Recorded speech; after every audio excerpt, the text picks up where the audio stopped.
Assalamualaikum warahmatullahi wabarakatuh.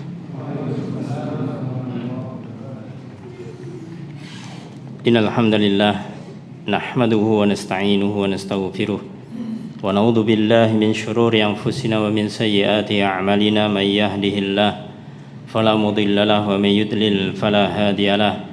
Asyhadu an la ilaha illallah wahdahu la syarika lah wa asyhadu anna Muhammadan 'abduhu wa rasuluh. Qala Allah Ta'ala fi kitabihil karim, ya ayyuhalladzina amanu taqullaha haqqa tuqatih wa la tamutunna illa wa antum muslimun.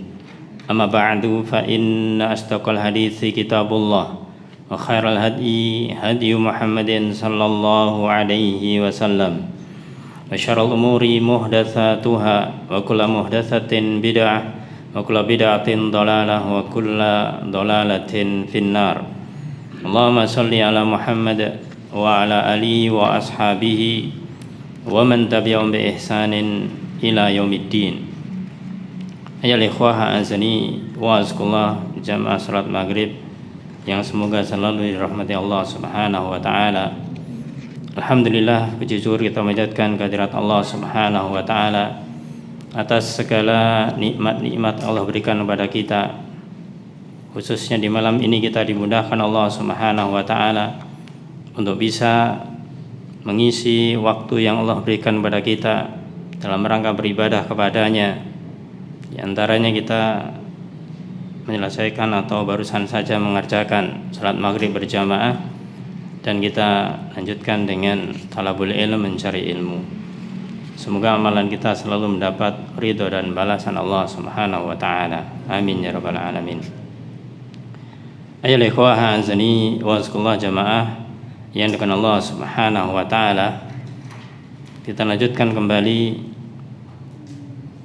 yaitu membacakan pembahasan tentang tazkiyatun nafas, tentang penyucian jiwa, yang dimana yang sudah kita sampaikan sebelumnya di bulan sebelumnya mengenai yaitu tanda-tanda hati yang sehat, tanda-tanda hati yang sehat, di mana beberapa poin telah kita sampaikan. Di antara tanda-tanda hati yang sehat ada 7 poin yang sudah kita sampaikan. Kita lanjutkan, yaitu ada 3 poin yang berikutnya. Tanda hati yang sehat bagi seorang muslim yang ke-8 yaitu ayyakuna hammuhu wahidan wa ayyakuna fillahi, yakni fi ta'atillah. Bahwasanya hati yang sehat tandanya keinginan kerasnya, tujuannya itu hanya satu. Wa ayyakuna fillah, tujuannya adalah hanya Allah. Maksudnya hanya Allah fi ta'atillah, yaitu mentaati Allah Subhanahu wa taala. Sebagaimana kita sering mendengarkan bahwasanya Allah Subhanahu wa taala menciptakan makhluk jin dan manusia tujuannya adalah untuk beribadah kepadanya. Wa ma khalaqtul jinna wal insa illa liya'budun. Lafaz ini menjelaskan tentang firman Allah Subhanahu wa taala yang mengabarkan tentang tujuannya Allah. Allah memiliki tujuan ketika menciptakan jin dan manusia, agar jin dan manusia itu beribadah kepada Allah Subhanahu wa taala. Dan kita termasuk bagian dari manusia. Maka karena Allah menginginkan makhluknya, yaitu kita, untuk beribadah kepadanya, berarti tujuan kita adalah beribadah kepada Allah Subhanahu wa taala, yaitu ketaatan kepada Allah Subhanahu wa taala. Hati ini terus tertuju hari demi hari, bahkan waktu demi waktu, bisa dibilang detik demi detik. Ini harus bagaimanakah kita harus selalu menuju Allah Subhanahu wa taala. Kalau kita bisa mengkondisikan hati kita yang semacam ini, bahwasanya setiap waktu, setiap saat kita ingat bahwasanya kita ini sedang menjalani yaitu tugas dari Allah Subhanahu wa taala, kita sedang mengisi waktu yang Allah berikan kepada kita, maka ini berarti kita memiliki hati yang sehat. Ya, namun sebaliknya ketika kita baru ingat beribadah kepada Allah Subhanahu wa taala di saat-saat khusus saja, di saat sholat, di saat zikir, di saat baca Al-Quran. Setelahnya atau selebihnya selain itu kita lupa, maka ini berarti hati kita sedang sakit. Oleh karena itu ya ikhwah azani wa azkullah, sehatnya hati itu ketika seseorang selalu memiliki atau menjaga tujuan utamanya dia diciptakan oleh Allah SWT, itu beribadah kepada Allah, mentaati Allah Subhanahu wa taala. Ketika seseorang menjaga tujuan ini, sudah tidak perlu kita bingung dengan bagaimanakah dunia yang sedang kita jalani ini. Di dalam sebuah hadis Rasulullah SAW bersabda dalam hadis yang sahih riwayat Imam Ahmad, Ibnu Majah dan yang lainnya, beliau bersabda, "Man kanatid dunya hammahu," barang siapa yang dunia ini menjadi tujuannya, tujuan hidupnya untuk dunia, apa yang terjadi? Farraqallahu alaihi amrah, maka Allah akan mencerai-beraikan urusannya. Urusannya akan dibuat tercerai-berai. Wa ja'ala faqrahu baina ainaihi, dan Allah menjadikan kefakirannya, kebutuhannya itu di depan matanya. Kebutuhan yaitu kepada dunia ini di depan matanya. Karena tujuannya dunia, maka dia butuh terus terhadap dunia ini. Walam ya'tihi minad dunya illa ma kutibalah. Dan Allah tidak memberikan bagian dari dunia ini kecuali yang sudah Allah tetapkan.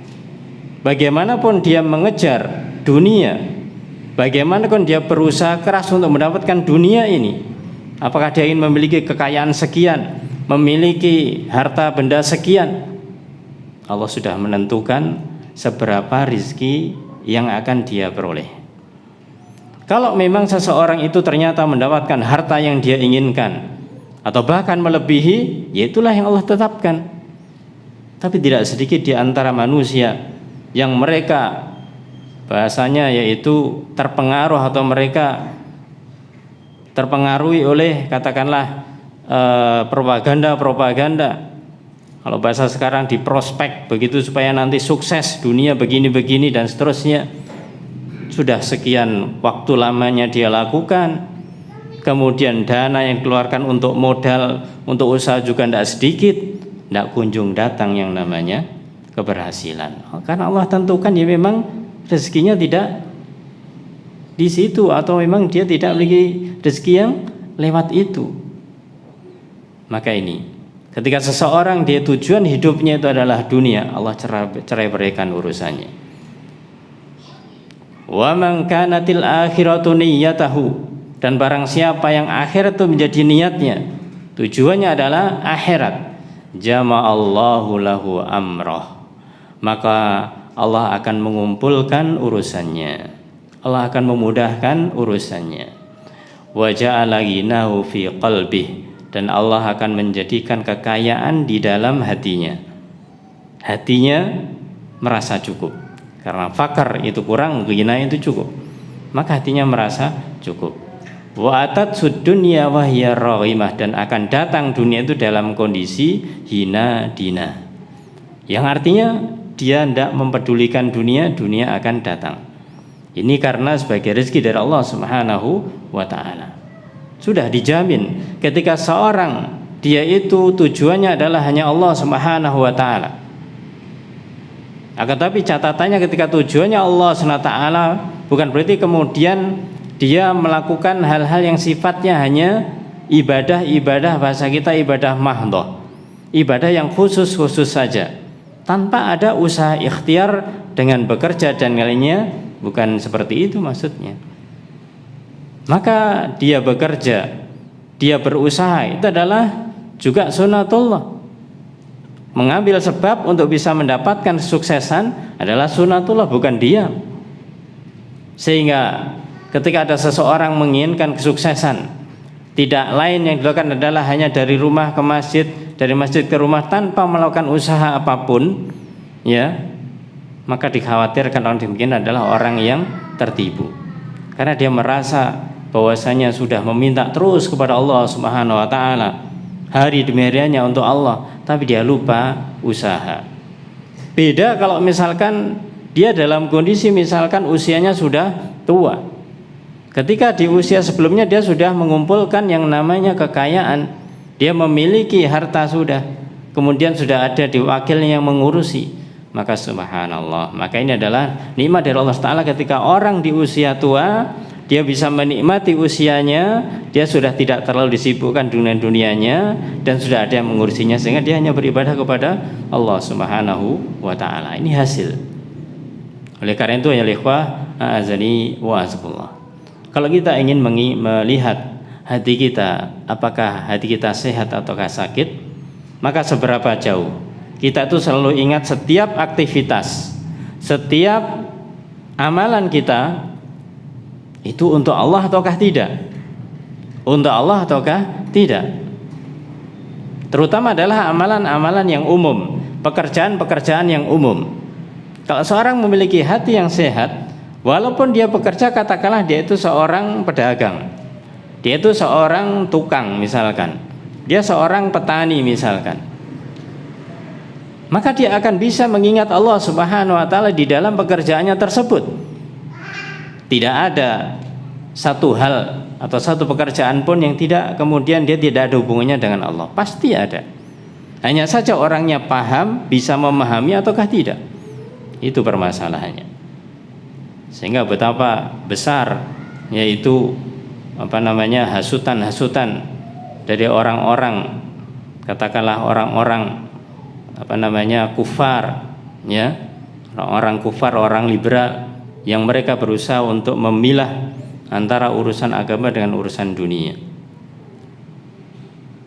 Karena di dalam din, di dalam agama ini, bahwasanya bukan berarti kemudian dunia itu tidak dilihat, akan tetapi itu hanyalah porsinya, ya, porsinya adalah porsi yang dimana akhirat lebih utama daripada dunia, tidak kemudian diseimbangkan. Maka tujuannya adalah Allah Ta'ala, berarti akhirat, bukan tujuannya adalah dunia, sebagaimana di poin yang kedua yang kita sampaikan sebelumnya. Ayo ikhwah azani wa azakumullah. Jadi poin di sini, ketika kita menginginkan melihat hati kita ini adalah hati yang sehat ataukah hati yang sakit, maka lihat aktivitas kita. Ketika kita melakukan aktivitas, ada tidak di dalam benak pikiran kita ini benar ataukah salah, ini karena Allah atau karena yang lain. Maka ketika kita sudah memulai memikirkan setiap langkah, setiap amal perbuatan itu kita arahkan kepada aturan-aturan Allah, maka berarti hati kita sehat. Namun sebaliknya, kalau misalkan kita melakukan aktivitas, ya, selain ibadah mahdoh, kemudian kita tidak mikir sama sekali tentang apakah ini benar ataukah tidak, apakah ini diperintahkan atau tidak, ya sudah, itu nanti kenanya dia tujuannya adalah dunia. Naudzubillah. Ayo ikhwah azani wa azakumullah. Poin berikutnya, tanda hati yang sehat. Seorang muslim, seorang mukmin, ayyakuna asyahha biwaqtihi ayyadhaba du'aian min asyaddin nas syuhan bimali. Bahwasanya seorang ini dia yaitu kikir, bakhil atau pelit terhadap waktu yang dia miliki. Jadi dia sangat kikir, sangat pelit terhadap waktunya. Untuk apa? Untuk hal-hal yang sia-sia. Dia tidak mau waktunya digunakan untuk hal-hal yang sia-sia. Kekikirannya atau kebakhilannya terhadap waktu itu melebihi wal iman fi qalbi abdin abadan. Tidak akan pernah berkumpul antara asyuh, yaitu kekikiran, kebakhilan, dan iman di dalam hati seorang hamba abadan, selama-lamanya. Ini digabungkan atau disandingkan antara kekikiran dan keimanan. Seharusnya seorang mukmin itu dia tidak memiliki sifat bakhil, sifat kikir atau sifat pelit. Dan ini memang tidak boleh. Tapi di dalam masalah waktu, maka jangan kemudian waktu ini karena beralasan kita tidak boleh pelit, kemudian waktunya kemudian diobral. Waktunya itu sudah dibuat untuk siapa saja yang membutuhkan dia, tanpa melihat apakah itu bermanfaat ataukah tidak. Ya bisa jadi ibarat dia itu menerangi banyak orang, dia sendiri hancur. Kata orang filsafat lilin, tidak benar filsafat lilin itu ya. Dia mengatakan bahwasanya kita kan yang penting bisa memberi manfaat orang lain. Dia lupa dia dirinya sendiri hancur. Bukan itu ajaran Islam. Bukan itu ajaran Islam. Justru bagaimanakah Islam harus menyelamatkan dirinya sendiri terlebih dahulu. Ya ayyuhalladzina amanu qu anfusakum wa ahlikum nar. Wahai orang yang beriman, jaga diri kalian sendiri dan keluarga kalian dari api neraka. Bukan kemudian kita menjaga orang lain dulu kemudian diri kita hancur. Tidak seperti itu. Kembali ke masalah waktu, maka waktu ini kita harus pelit, harus kikir untuk apa? Untuk hal-hal yang tidak bermanfaat. Sebaliknya kita harus curahkan, harus tumpahkan, harus manfaatkan waktu ini untuk lillah, untuk karena Allah Subhanahu wa taala, yaitu untuk di jalan Allah Subhanahu wa taala. Karena namanya waktu ini akan dimintai pertanggungjawaban. Waktu yang kita miliki adalah umur. Kita menjalani hari demi hari yang semacam ini, kita berarti sedang menjalani umur kita dan waktu di dalamnya. Kemarin, sekarang, besok, umur kita secara nominal bertambah, tapi secara jatah berkurang, kan demikian. Dan itu akan diminta pertanggungjawaban semuanya. Perhatikanlah hadis yang mungkin juga masyhur sering kita dengarkan dalam hadis sahih riwayat Imam Tirmidzi, bahwasanya Rasulullah SAW bersabda, la tazulu qadama 'abdin yaumal qiyamah, bahwasanya tidak akan bergeser, tidak akan beranjak kaki seorang hamba pada hari kiamat nanti, hatta yus'ala an umrihi fi ma'afnah, hingga dia ditanya yang pertama adalah yaitu an umrihi fi ma'afnah. Dia akan ditanya tentang umurnya untuk apa dia habiskan. Nah, umur inilah waktu. Kita memiliki umur, maka kita berarti menjalani waktu-waktu yang Allah berikan kepada kita.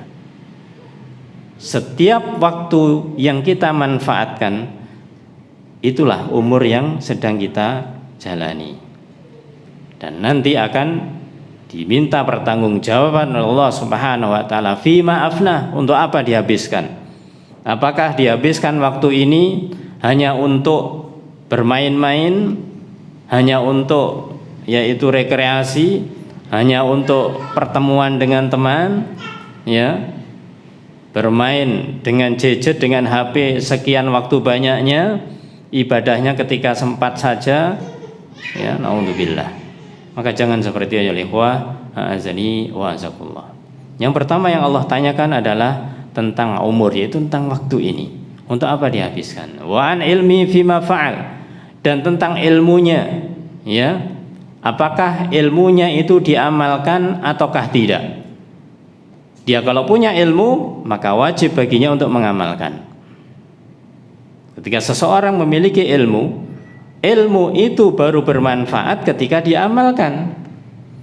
Kalau dia punya ilmu dan diamalkan, yaitulah sifatnya orang al-Yahud, orang-orang Yahudi, memiliki ilmu tidak diamalkan. Maka kalau kita memiliki ilmu, maka hendaklah amalkan. Sebaliknya kalau kita melakukan suatu amalan harus ada ilmunya, maka ilmu kita juga akan ditanya Allah Subhanahu wa taala. Dan kemudahannya atau keringanannya adalah ketika kita memiliki suatu ilmu, misalkan itu berupa perintah dari Allah Ta'ala dan Rasulnya, maka Allah berfirman fattaqullaha mastata'tum, Bertakwalah kalian kepada Allah semampu kalian. Ini kemudian dari Allah Ta'ala. Yang artinya apa? Kita punya ilmu, kita kewajibannya mengamalkan. Tapi di sisi pengamalannya ini bisa jadi ilmu ini bisa kita amalkan, ilmu ini belum bisa kita amalkan. Maka di situ ada yang namanya keringanan. Salah satu contoh konkret misalkan ketika kita sudah belajar kitab atau belajar khusus terkait dengan masalah fikih sampai bab masalah haji misalkan. Bab masalah haji, kita punya ilmunya dan kita kewajibannya adalah mengamalkan. Tapi di sana ternyata ada syarat, ini istata ilaihi sabila. Kalau mampu mengadakan perjalanan ke sana, sementara kita belum mampu, ya berarti tertunda. Nah, inilah ilmu akan ditanyakan Allah Ta'ala. Kemudian yang ketiga, yang ini berat, wa an malihi, tentang hartanya. Ada dua pertanyaan, min aina tasabahu wa fima anfaqah. Dari mana harta itu didapatkan dan dibelanjakan kemana? Ketika harta, maka pertanyaannya ada dua, dari mana dia dapat dan kemudian digunakan untuk apa. Ini berat, ya. Ini berat. Kita mendapatkan harta itu harus jelas, maksudnya harus halal, dan penggunaannya pun juga harus di jalan yang benar. Maka dari itu selektif, ya, selektif dalam mencari harta dan membelanjakannya. Sedangkan yang terakhir, wa an jismi fi ma'blah, dan tentang badan tubuh ini itu capek letihnya itu untuk apa ia gunakan. Fisik kita ini capek lemahnya, capek atau lelahnya itu kita gunakan untuk apa? Ditanya oleh Allah Subhanahu wa Ta'ala. Maka kita menjalani umur, kita mencari ilmu dan mengamalkannya, kita mencari harta dan kita gunakan. Kemudian jasad kita ini tadinya dari bayi, kemudian anak-anak, remaja, dewasa, tua, itu adalah semuanya akan ditanya oleh Allah Subhanahu wa Ta'ala. Itulah waktu yang kita hadapi, waktu yang sedang kita jalani, mulai dari kita kecil, khususnya ketika setelah kita balik sampai nanti dipanggil oleh Allah Subhanahu wa Ta'ala, maka ditanya oleh Allah Subhanahu wa Ta'ala.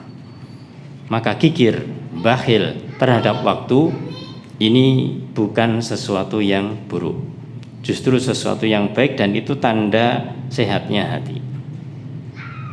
Ada orang memang memiliki sifat, katakanlah apa bahasa kita itu gampangan, ya, dia itu mudah, kita diajak temannya gini, ayo jarak ke sana, ayo sana sini, oke, dan seterusnya.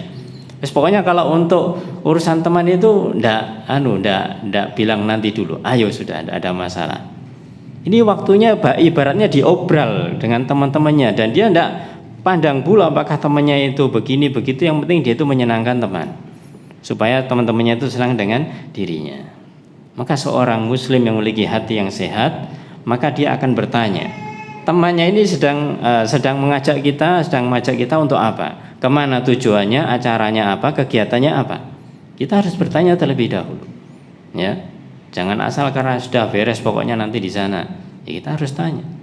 Kalau memang ternyata kita diajak kepada satu aktivitas, kegiatan yang bermanfaat, mendatangkan ajar, mendatangkan pahala, tayyib, ya, kita lakukan. Tapi kalau jelas-jelas maksiat, ya jangan dilakukan. Ketika tidak ada kejelasan apa, ya jangan dilakukan, namanya masih ragu-ragu, harus ditinggalkan. Da' ma yaribuka ila ma la yaribuk. Tinggalkan kalau masih ragu-ragu. Ayo ikhwah azani wa azakullah.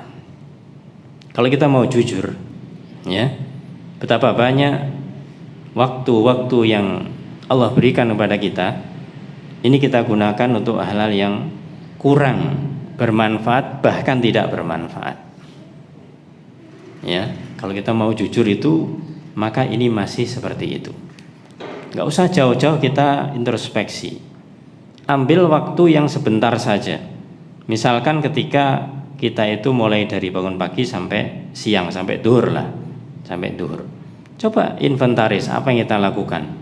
Apakah waktu ini kita gunakan untuk Allah, itu mendatangkan janji Allah berupa pahala, ataukah waktu itu justru adalah untuk kemaksiatan, atau tidak jelas, mendatangkan maksiat kayak apa, dosa kayaknya juga enggak, mendatangkan pahala juga enggak. Itu yang kadang-kadang kebanyakan di situ. Itu namanya sia-sia. Makanya Rasul bersabda, ya, min husni islamil mar'i tarkuhu ma la ya'ni. Di antara kebaikan Islam seseorang, dia meninggalkan sesuatu yang tidak ada gunanya, sesuatu yang sia-sia. Sesuatu yang sia-sia banyak sekali ya ikhwah para jamaah.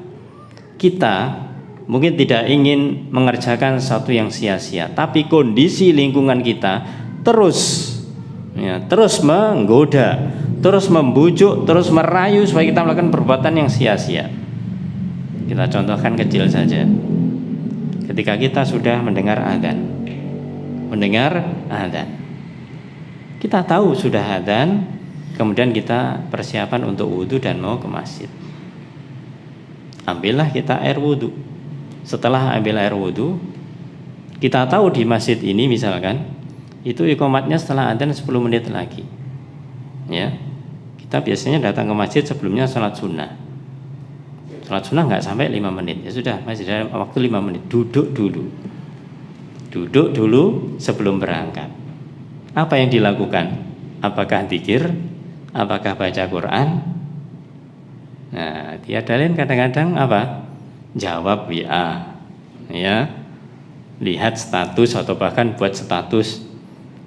Ya, naudzubillah. Itu satu yang sia-sia yang kadang-kadang tidak kita sadari. Jangankan waktu yang kosong semacam itu, sudah di masjid, sudah sholat sunnah, nunggu iqamat, ya buka WA lagi. Naudzubillah. Allahu Akbar. Ya, kita tidak pungkiri ya ikhwah, azakumullah, bahwa ini urusannya dengan hati kita. Kalau memang hati kita itu hati yang sehat, ya sudah. Ya, kalau sudah urusnya dengan ibadah, tutup, di silent, ya, atau diapakan, pokoknya ini tidak ngurusi itu lagi. Oleh karena itu pentingnya kita kikir terhadap waktu. Ini adalah tanda sehatnya hati. Dan yang terakhir di bagian ini ya ikhwah, azani wa azakumullah, tanda sehatnya hati adalah ayyakuna ihtimamu bitashihil amali a'dham minhu bil amal. Tanda sehatnya hati yang terakhir ini adalah yaitu perhatiannya tertuju untuk tashihul amal. Perhatiannya tertuju untuk membenarkan amalan a'dham. Ini lebih besar daripada amalan itu sendiri. Jadi lebih besar daripada dia mengerjakan amalan. Jelaskan lebih lanjut di sini, yaitu ketika dia memiliki pemahaman ini bahwasanya membersihkan, membenarkan amalan itu lebih dia perhatikan daripada mengerjakan amalan sendiri. Berarti artinya sebelum dan ketika. Maka sebelum melakukan amalan, dia betul-betul perhatian. Apakah amalan yang akan dilakukan ini adalah amalan yang sudah benar? Ini terutama masalah niat. Maka dikatakan banyak di soal al-ikhlas fi. Maka dia akan berusaha bagaimanakah supaya ikhlas di dalam beramal. Namanya keikhlasan itu memang tidak hanya di sebelumnya saja. Sebelum beramal harus ikhlas, ketika beramal ikhlas, setelahnya juga harus tetap ikhlas. Maka sebelum kita melakukan amalan, ini yang paling diperhatikan. Oleh karena itu ya ikhwah, azani wa azakumullah, tashihul amal itu membenarkan amalan, kita melihat sah atau benar tidaknya amalan itu lebih diperhatikan daripada mengerjakan amalan itu sendiri.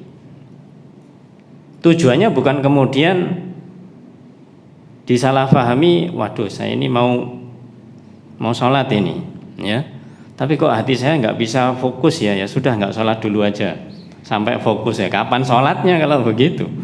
Ya. Amalannya sudah jelas harus amalan yang hak, amalan yang benar. Maka bagaimana kita bisa memfokuskan niat kita untuk amal yang benar, itu juga perhatikan. Jangan yang penting mengerjakan saja. Ketika kita hanya mengerjakan amalan yang sedang kita lakukan, ini amalannya benar, kita sholat, kita baca Quran, kita zikir, tapi kita tidak melihat sebelum kita melakukannya, ya nanti bisa jadi sia-sia amalan kita itu. Karena apa? Tidak ada niatan ikhlas, ya sia-sia. Karena syarat diterimanya amalan adalah ikhlas. Di antaranya yang kedua adalah mutaba'ah. Maka tashihul amal, membenarkan amalan, melihat benarnya amalan itu ketika sebelum beramal itu lebih diperhatikan. Dikatakan oleh Imam Ats-Tsauri, Sufyan Ats-Tsauri rahimallahu taala, beliau pernah berkata, "Ma alajtu syai'an ashadda 'alayya min niyyati li'annaha tataqallabu 'alayya." Yang artinya bahwasanya tidak ada sesuatu yang paling aku merasa berat. Yang paling berat aku rasakan untuk apa? Yaitu untuk obat, untuk aku obati. Jadi ada sesuatu yang berat, yang paling dirasakan itu apa? Beratnya untuk diobati daripada niatku. Jadi niat ini yang susah. Kenapa? Karena ya senantiasa berbolak-balik pada diriku. Niat ini kadang-kadang pas, kadang-kadang tidak pas, ya, selalu silih berganti. Cobalah kita misalkan introspeksi. Ketika mau melakukan amalan yang benar, ya, kadang-kadang niat kita adalah pas, alhamdulillah.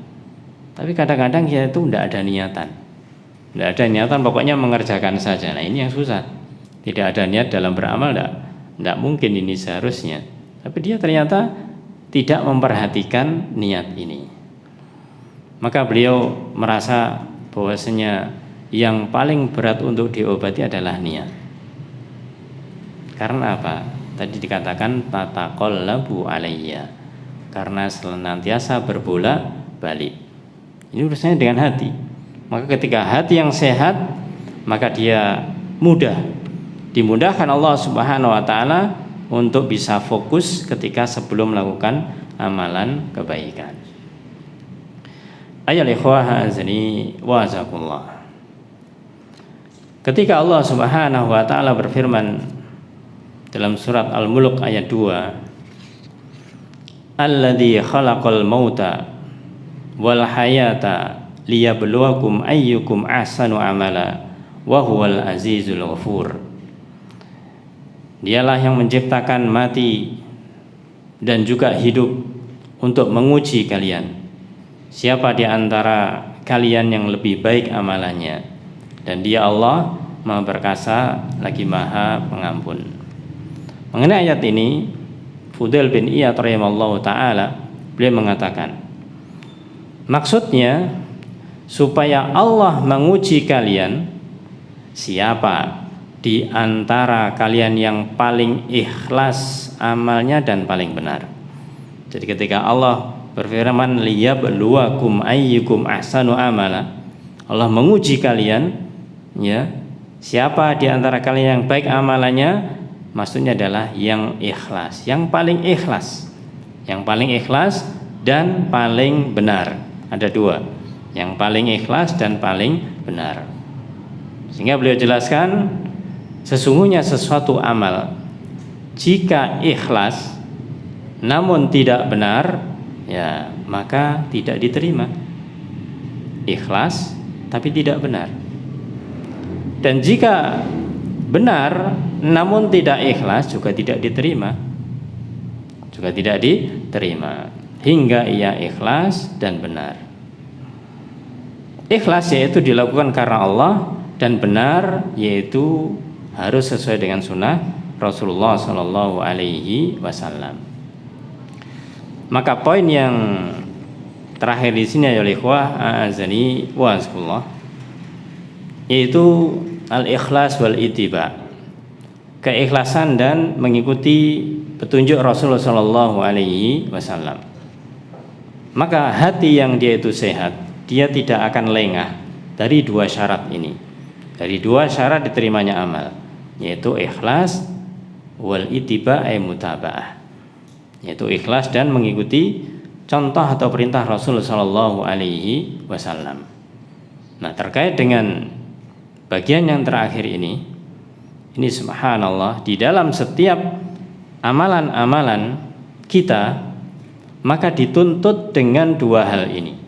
Maka kita harus menafikan atau kita harus mengalahkan hawa nafsu kita.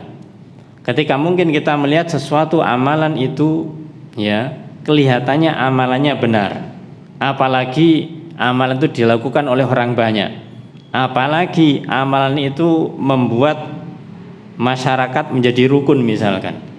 Tapi setelah diteliti ternyata tidak ada tuntunannya, tidak ada petunjuk dari Rasul sallallahu alaihi wasallam.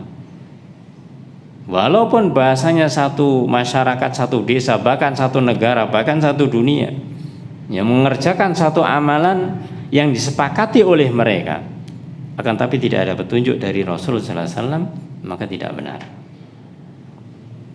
Maka tidak benar, ini tidak diterima oleh Allah Subhanahu wa taala. Maka ini yang dikatakan oleh beliau, liyabluwakum ayyukum ahsanu amala. Allah menguji kalian, yaitu amalan mana yang terbaik.